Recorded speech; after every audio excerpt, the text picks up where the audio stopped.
Que legal, né, gente? Que bacana. A gente viu aí alguns modelos de válvula, né? Alguns modelos não, praticamente 2 modelos, né? Só que a primeira é essa que a gente está vendo aqui, a T2, que elas são classificadas por tamanho. Então essa T2 é a primeira válvula, né, da Danfoss, baixa capacidade. Então essa T2 ela é usada aí, vamos dizer, de zero, que não existe zero, mas de 0 a 6.000 watts, né, dentro dessa capacidade. Pode ser em quilocaloria, pode ser em BTU, mas aí eu estou falando aqui em watts. Então é de 0 a 6.000 watts é usado essa válvula, a T2, né?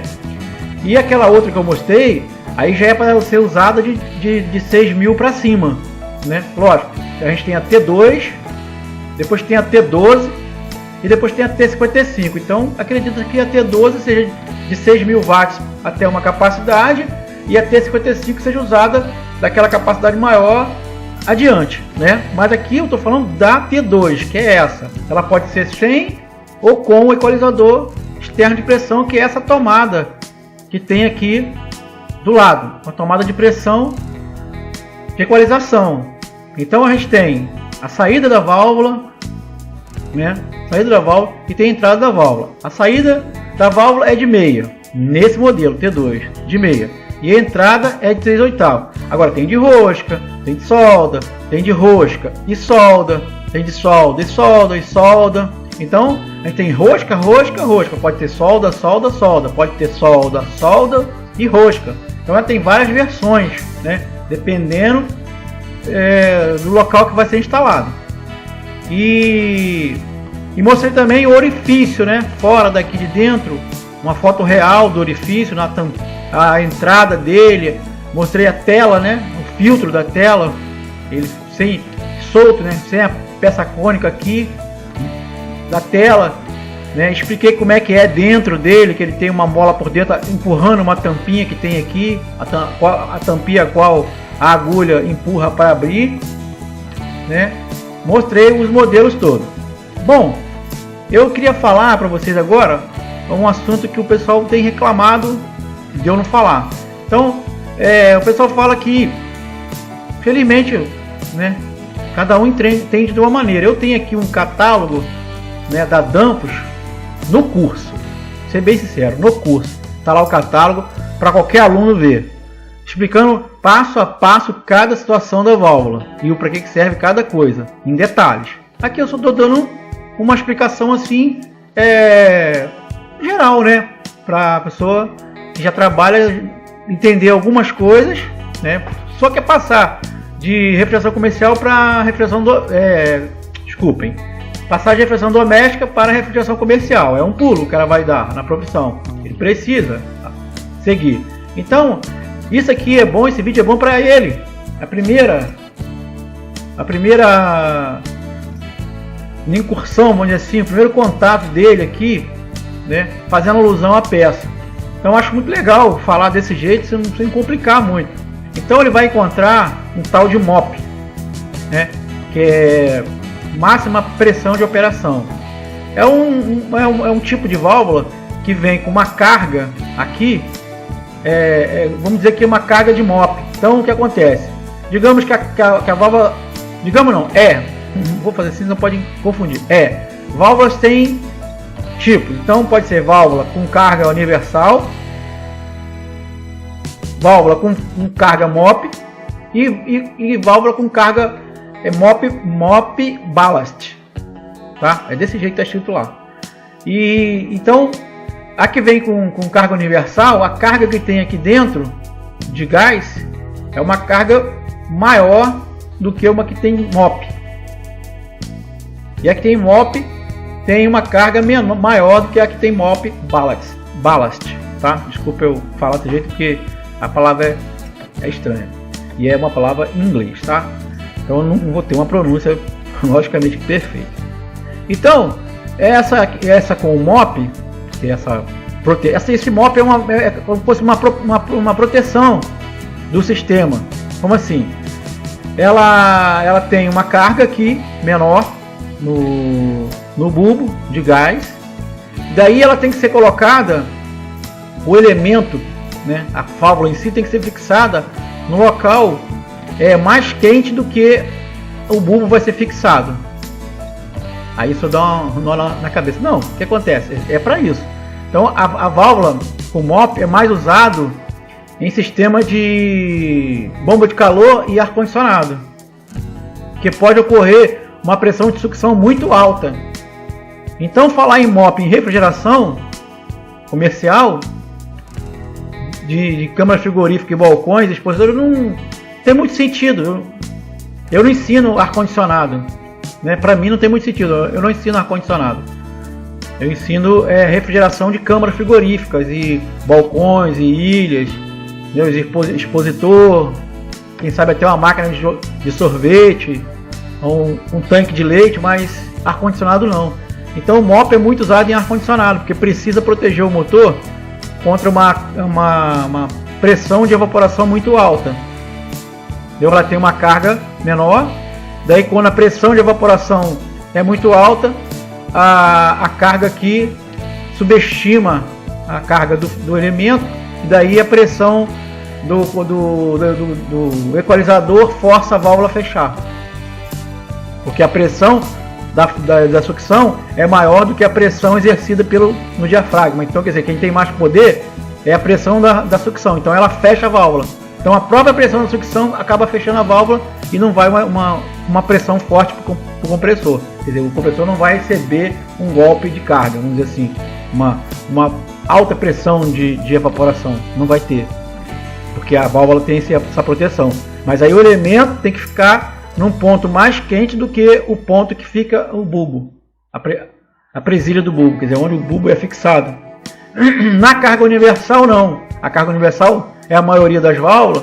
O bulbo, o elemento pode ficar num local mais frio que o bulbo, né? Evidentemente.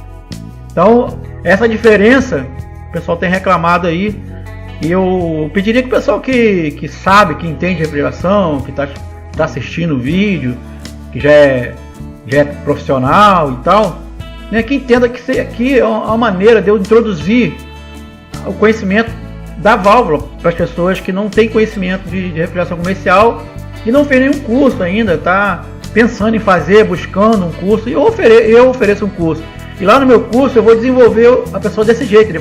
Vou começar explicando um pouquinho, aumentando o conhecimento, colocando os catálogos com mais informação. Mas o curso é longo, são 20 videoaulas, são 32 PDFs. Depois tem o grupo no WhatsApp, são 3 grupos no WhatsApp, são 3 níveis de ensinamento. Você fica 3 meses no primeiro grupo, depois dos 3 meses você continua naquele grupo e vai para um outro grupo, como se fosse uma sala. Você vai para uma outra série, é o segundo grupo, que chama-se moderado. E daí depois de 6 meses você vai para a terceira série, que é o grupo avançado. Quer dizer, em 6 meses você começa no básico e vai para o avançado. Quer dizer, então você vai ganhar todo esse conhecimento, todas essas explicações vão ser detalhadas, o MOP, o COP e envelope de aplicação, tá? Tem tudo direitinho, os termos técnicos todos vão ser passados. Não é aqui. Não assista ao meu vídeo, mas não censure por enquanto, porque não se trata de um curso. Aqui não é um curso, aqui é uma apresentação do curso, uma apresentação da válvula de expansão. Eu estou apresentando a válvula de expansão e tentando explicar sobre ela, só isso. Então vamos aproveitar. As críticas são bem-vindas, eu gosto, até ajuda. Tanto que no caso da crítica e do comentário é amargo que eu recebi, que eu estou vindo fazer esse outro vídeo com explicações mais detalhadas e entrando nesse assunto, entendeu? Que não havia necessidade da pessoa que está começando a aprender ouvir isso, que não vai fazer sentido para ela ainda, né? Não vai fazer sentido por enquanto. Depois, mais tarde vai, mas por enquanto agora o sentido é pouco. Então, pessoal, continuando aqui, então é assim que a válvula de expansão trabalha. Ela é uma válvula de expansão. Ela foi criada para expandir o gás que vem líquido da linha de condensação, da linha do condensador. Então tem uma linha que chama-se tubo de líquido, traz o líquido para cá, chega aqui, o líquido aqui dentro é líquido, totalmente líquido, e ela tende a passar nesse buraquinho aqui apertado, e aqui ela é injetada, né, nessa câmara, e é jogado lá para o evaporador. Só que quando ela expande aqui no buraquinho, 70% dela é líquido, ou seja, 30% é vapor. Então, de qualquer maneira, ela está evaporando aqui também. Está evaporando, não é que não esteja, está evaporando nessa câmara aqui. Essa câmara não mistura com essa, vejam bem, essa entrada aqui não mistura, aqui não é misturado não, existe uma separação aqui.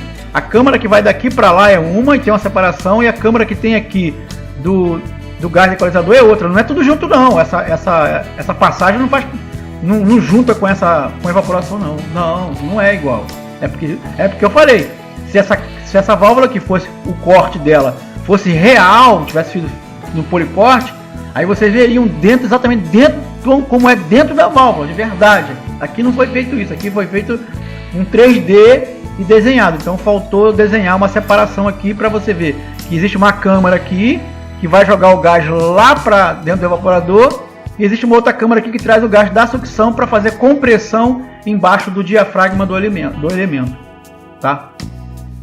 Então ele injeta aqui. Então o gás é injetado aqui porque está em alta pressão, 200 e poucas libras, 300 libras, né? E vem aqui nessa pressão e depois que ele passa por aqui, ele cai, ele perde pressão absurdamente.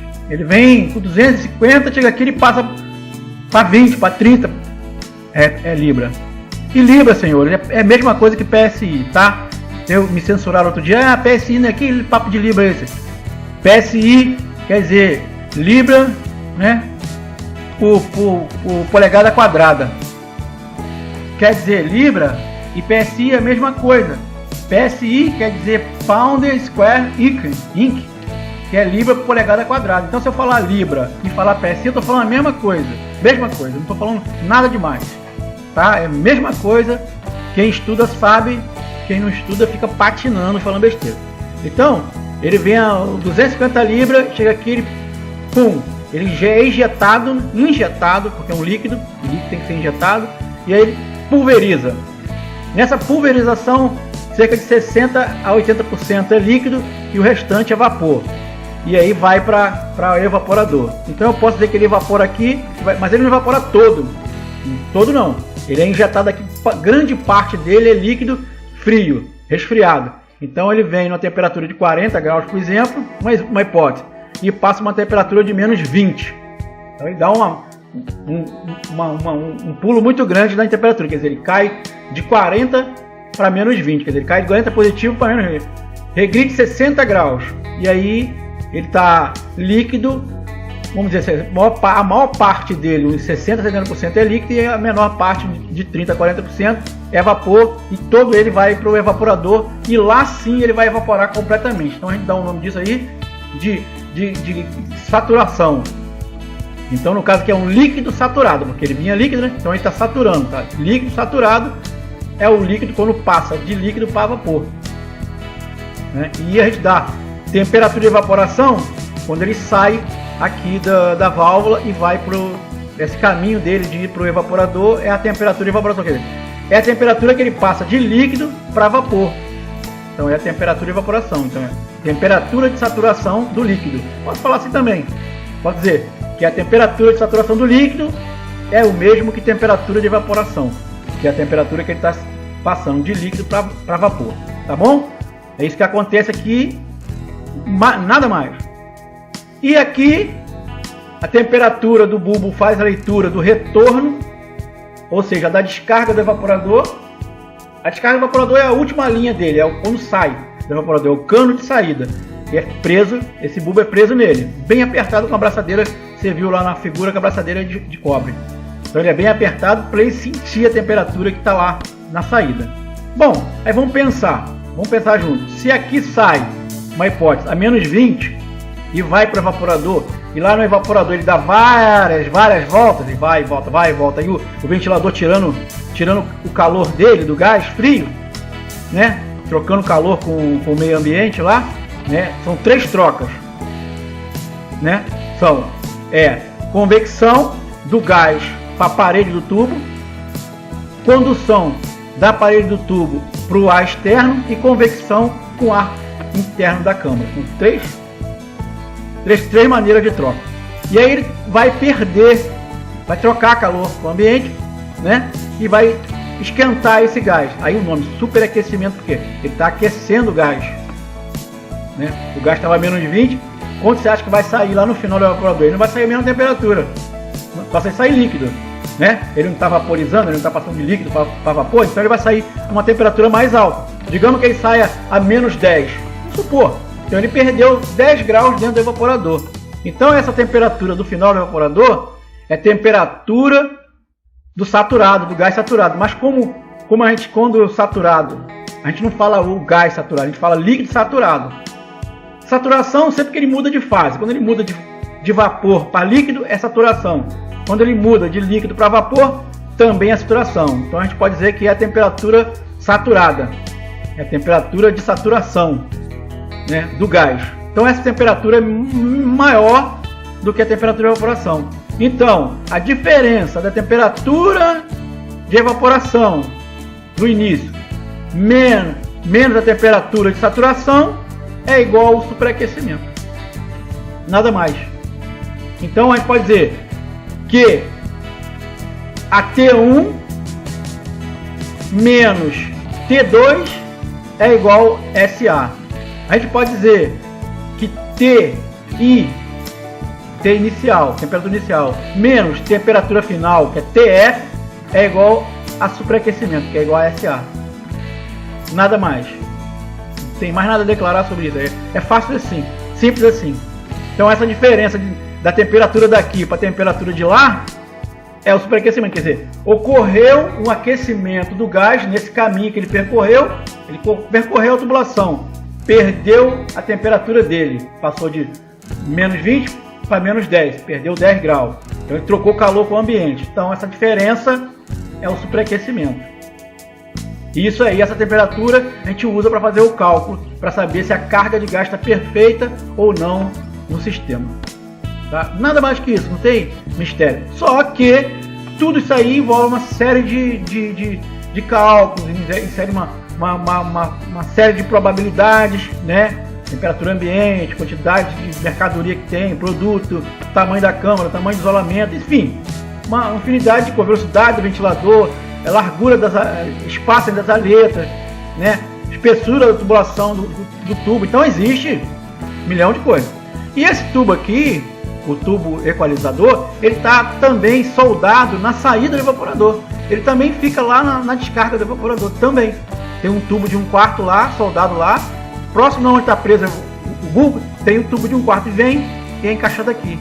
E de lá para essa outra câmara, porque é separado, como eu falei, para essa outra câmara aqui, vem a pressão de sucção ou a pressão de evaporação, e também que é a mesma coisa que a temperatura de evaporação. Então a pressão que tem, ela também é uma temperatura de evaporação. Então a pressão que estiver vai dizer qual é a pressão de evaporação e qual é a temperatura de evaporação. Então a pressão que vai estar, digamos, lá, que esteja 20 psi, então ela 20 psi vale menos 20 graus centígrados. Digamos, mas não é isso, eu estou dando uma hipótese. Se você olhar uma tabela, vai ver que é diferente, para o pessoal não reclamar depois. Então digamos que lá no final está dando 20 psi, que é a mesma coisa que equilíbrio. E lá dentro, ela vale, esses 20 psi de pressão, vale menos 20 graus de temperatura. Aí, pela pressão na saída, dá para saber qual é a temperatura de evaporação. Porque se a temperatura de evaporação fosse menor, vamos dizer menos 30, essa pressão também ia ser menor. Então a pressão de saída corresponde à temperatura de evaporação. Uma é ligada na outra. Só que a temperatura é outra. A pressão pode ser igual desde aqui da saída do orifício, vamos supor, 20 psi, até chegar na saída do evaporador 20 psi, até chegar lá no compressor 20 psi, mas a temperatura não. Por quê? Porque perdeu temperatura no evaporador. Não era menos 20 e agora não é menos 10, quer dizer, a temperatura é diferente da pressão. Então esse camarada aqui vai ler menos 10 e vai, né, e vai diminuir ou aumentar a expansão do diafragma. Ou seja, em menos 10 naturalmente ele vai diminuir a densidade do gás e vai diminuir aqui a pressão sobre a mola, sobre a agulha, ou seja, esse orifício a tendência dele é fechar. E essa pressão que vem também da sucção também serve, no caso da válvula que tem MOP, para fechar de uma vez a válvula, ou para manter a válvula não totalmente aberta por causa da pressão alta. E também, quando não tem MOP, serve para quê? Para manter essa temperatura aqui maior que a temperatura que está acontecendo aqui da válvula. A válvula tá, porque assim, está evaporando a menos 20, está saindo aqui, já está a menos 20, a tendência dessa válvula é esfriar, mas a temperatura dela cai para quase menos 20 também, ela fica toda coberta de gelo. Mas essa temperatura aqui, que está vindo lá do final do evaporador, é diferente. É uma temperatura diferente. Ela pode ter a pressão de 20 psi, mas a temperatura do gás é menos 10. Não está sendo lido pelo bulbo? Então vai causar um impacto aqui. Um impacto diferente embaixo do diafragma. Né? A pressão vai causar um impacto diferente aqui. Lá ele está esfriando o gás para o gás expandir e vir para cá. Diferente. Ele está expandindo o gás e o gás está vindo para cá. Ou não. Então a temperatura aqui é diferente daqui. De dentro do gás. Há uma diferença. Isso dá uma regulagem aqui. Dá uma diferença de pressão aqui. Aí a mola que está empurrando e a pressão que está empurrando, menos a pressão que está sendo acionada, faz o orifício fechar, mas nem tanto. Nem tanto, não fecha completamente. Porque há uma diferença de temperatura aqui. Da tomada de pressão da saída da sucção. Essa diferença de temperatura cria um equilíbrio dentro da válvula. E isso está escrito no catálogo lá da Danfoss. Catálogo da válvula, a explicação da válvula está falando sobre isso. Nada mais, está falando isso, que cria um equilíbrio aqui dentro, mantendo a agulha nem totalmente aberta, retraída, nem totalmente contraída. Ela fica num estágio que o orifício fica aberto muito pouco, mas fica. Há uma pressão aqui de 250 libras, lembraram? Sempre há essa pressão. 250 libras, porque vem da alta, porque a alta é assim, é 250 libras aqui e 250 libras lá na descarga do compressor. É a mesma pressão, só a temperatura que é diferente. Lá na descarga, vamos dizer, 110 graus, aqui no orifício 38 graus, vamos supor. A temperatura é diferente, mas a pressão é a mesma. Então essa pressão acaba forçando, porque essa tampinha, ela é como se fosse um chapéu. E aí o gás vem por trás aqui e tenta passar. Então, esse toque, o mínimo toque que a agulha dá aqui, deixa passar a mínima pressão de gás. E aí o que acontece? A mínima pressão faz com que há uma evaporação, uma injeção aqui de gás, mas numa temperatura mínima, que seria o mínimo que o compressor consegue, seria, vamos supor, menos 20, a hipótese. Seria a mínima pressão de evaporação e a temperatura também cai aqui e vai cair também no final da sucção. Então ela vai ficar equalizada praticamente. E daí já deu tempo para se fazer a temperatura que precisava dentro da câmara. Porque se não for feita a temperatura que precisava dentro da câmara, nesse tempo, que pode durar entre 1 hora e 3 horas mais ou menos, aí, meu filho, sabe o que vai acontecer? O evaporador vai bloquear de gelo. Ele vai fechar todo de gelo, aí não vai trocar mais nada. Aí é onde entra o degelo, no sistema de degelo. Aí por isso que tem o degelo, né? Precisa fazer o degelo, que é para cair aquela quantidade de gelo que o evaporador acumulou durante o período de refrigeração. Mas aí já é outra história, não tem mais nada a ver com aqui, já é outro curso. Não, outro curso não, é mais para frente no curso, vamos dizer assim. Então eu quero agradecer a todos vocês, né, que tiveram paciência para assistir, mais ouvir do que assistir essa aula superficial, posso dizer assim, de refrigeração em relação à válvula de expansão. Esta válvula de expansão aqui, tá? Que tem uma utilidade, né, necessária, que é isso que ela faz. Agora, isso aqui, esse tipo de válvula termostática com equalizador externo, tá ficando, vamos dizer assim, que vai caminhar para o obsoleto, como uma máquina de escrever, tá? Isso vai caminhar para o obsoleto, porque nós já temos no mercado as válvulas de expansão eletrônica, tá? Aí mais pra frente a gente fala sobre ela, porque é muito simples. Ela não tem nada disso, não tem bulbo, não tem elemento, não tem nada. Ela só tem o orifício e uma bobina e uma agulha. tá? Tipo uma solenoide. Ela abre e fecha aquele orifício de acordo com o pulso elétrico que ela recebe do controlador eletrônico. E, quer dizer, pode ser um controlador eletrônico, pode ser uma bobina, né, eletromagnética, e também pode ser um motor de passo, né, que ele abre uma quantidade, um pouco mais, um pouco menos, aí depende muito do modelo da válvula, mas que regula muito melhor a quantidade de gás injetado dentro do evaporador do que uma válvula dessa, que é já um desenho antigo, vamos dizer assim, mas que é preciso ser explicado para que a pessoa entenda, e também você vai pegar no mercado muita coisa disso aí, entendeu? Muita coisa disso você vai pegar quando você for trabalhar, você que está passando de geladeira, freezer para comercial, está enfrentando aí um mercadinho, um frigoríficozinho, um açougue, uma peixaria, um sacolão aí que tem a câmara. Todo lugar que tem câmara frigorífica você vai encontrar um motor comercial. E você já vai encontrar uma válvula, um solenoide, uma estática, e você vai ter que mexer, entendeu? Então, para você que vai mexer, você entenda mais ou menos como é que funciona isso aqui. E se você quiser se interessar pelo meu curso, você visita aí minha descrição do meu vídeo, que vai ter lá o meu e-mail, o meu WhatsApp, e de repente tem até um link para você comprar direto, né? Clica no link, já vai para o Google, né? Google Drive tem lá como você vai pagar, como você vai comprar, como você vai receber, como você vai estudar, a explicação direitinho. Se quiser falar comigo, toca aí uma mensagem para mim no WhatsApp, que tem aí na descrição do vídeo, né? renatomina@hotmail.com é o e-mail. E o zap é 21 979 15 34 54, é o WhatsApp, é da TIM, tá na descrição do vídeo.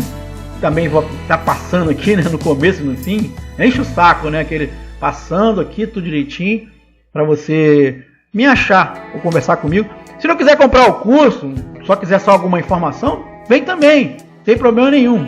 A gente conversa, tá?